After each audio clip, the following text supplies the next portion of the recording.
In today's market, speed isn't just a nice to have, it's literally a requirement for survival. Getting your product out there fast is everything. But how do you actually build an organization that's wired for speed? Here's a hint. It's not about telling people to just work harder. It's about having the right system. So let me ask you a question, and I want you to really think about this for your own projects, your own company. What is the real cost when a product ships late? I mean, we all know that sinking feeling of a missed deadline, but what's the actual damage to the business? The answer? It's a killer. It absolutely demolishes profitability. It puts a chokehold on growth, stopping a brilliant idea dead in its tracks before it even has a chance. The financial hit is almost always way bigger than we think, creating these massive ripple effects that can seriously damage even the best innovations. This isn't just some small hiccup, it's a huge systemic problem, and it needs a systemic solution.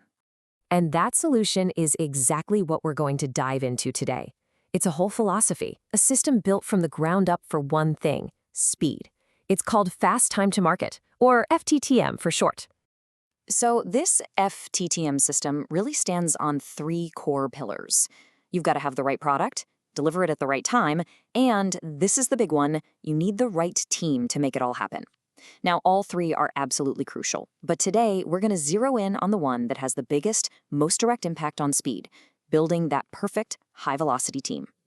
To really get what makes an FT team so different, we first need to look at how teams usually evolve. We're going to walk through four common structures, basically going from the slowest, most traditional setup to the fastest and most agile. First up, the classic functional team. And I bet you've seen this one before. You've got marketing over here, engineering over there, and manufacturing in its own little world. Work just gets tossed over the wall from one department to the next.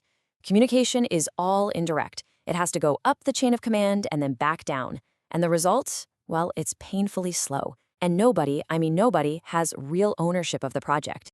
Okay, next we've got the lightweight team. Now, this looks a little better on paper, right? There's a project manager who's supposed to be coordinating everything. But here's the catch. That manager has no real authority. All the power still sits with the department heads. So the project manager ends up being more of a status updater than an actual leader. It's a tiny step forward, but the system is still fundamentally slow. But now we get to the heavyweight team. And this is where things start to get interesting, a real game changer. For the first time, a true cross-functional team is actually formed. You can see people from all the different departments are pulled together, creating direct lines of communication all the way from the product team to the customer. The silos are finally starting to crumble. And that brings us to the ideal, the pinnacle, the autonomous team. This is the FTTM goal right here. It's one single, self-directed unit. They have complete ownership of the entire process, from the very first sketch of an idea all the way to shipping it to the customer. No handoffs, no silos, no blame games. Just one mission and one team that's fully accountable for the result. So, what's the secret sauce? What really separates a regular, everyday team from one of these high-speed FTM teams? Let's break down the practical differences in things like leadership, accountability, and even just the overall mindset. Let's start at the top with leadership. In a normal team, the leader is often just a part-time coordinator, juggling a bunch of projects and not having much real power. But in an FTTM team, the leader is what we call a full-time empowered project monarch. Think about that. This person has the final say, the ultimate decision-making power for the project. They aren't just coordinating, they are leading the charge. Next up, accountability. And listen, this one is huge. In a typical setup, team members report back to their department managers. This creates divided loyalties, right? But in an FTT team, every single member reports directly to the project monarch. That one simple change gets rid of all the conflicting priorities and creates this intense, unwavering focus on the project's success. And all of that leads to a massive shift in mindset. A normal team has a function bias. Their first loyalty is to protect their own department. Their main focus is often just avoiding blame when something goes wrong. An FTTM team, on the other hand, has a project bias. It's all about the mission. They're forward-looking, they see failure as a chance to learn, and, this is key, the entire team owns the outcome, whether it's a huge success or a total failure. So, to quickly recap, FTTM core teams have some really clear defining traits. They are 100% dedicated to their program, no juggling other projects on the side. They're co-located, and that often means literally sitting in the same room to make communication almost instantaneous. They're autonomous and empowered to make their own calls, and they're led by heavyweights, the real experts like the chief engineer or the architect who own the project from start to finish. And their mission, their charter, is crystal clear. Their one and only purpose is to drive that product to the customer on time. They are the single source of truth for all decision-making, and they are expected to act like a little startup inside the bigger company, taking complete and total responsibility for the whole shebang.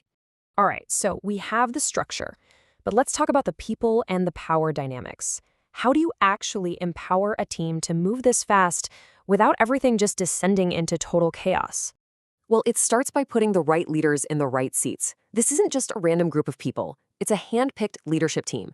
You need a program sponsor to provide executive muscle, a director and manager to drive execution, and of course the key technical and marketing leaders to make sure the product is both brilliant and something customers actually want. And here's the real mechanism for empowerment, a system called freedom levels. The key here is the super clear distinction it makes. Levels 1 to 3 are all about after-the-fact control.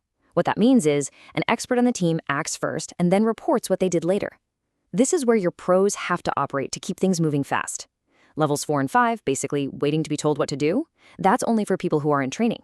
You simply can't have a fast team if your best people have to ask for permission for every single move they make. So, as we wrap this up, I want to leave you with this one final thought. Take a good hard look at your own organization, at the projects you're working on. Is your team truly built to win? Is it actually structured for speed, for accountability, and for real empowerment? Or is it by its very design built to be slow? The answer to that question might just change everything.